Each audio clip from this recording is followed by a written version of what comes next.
ইয়া আল্লাহ, এই পবিত্র নামটি সবসময় পাঠ করলে মৃত্যুর পর কবরে নূর চমকাবে।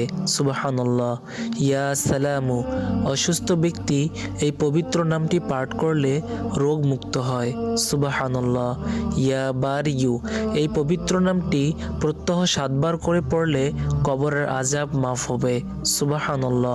ইয়া গফফার, এই পবিত্র নামটি জুমার নামাজের পরে 100 বার পাঠ করলে সকল অভাব দূর হয়ে যাবে এবং গুনাহ মাফ হয়ে যাবে। সুবহানাল্লাহ। ইয়া বাসিতু, এই পবিত্র নামটি ফজরের নামাজের পরে পড়লে কখনো কারো মুখাপেক্ষী হতে হয় না।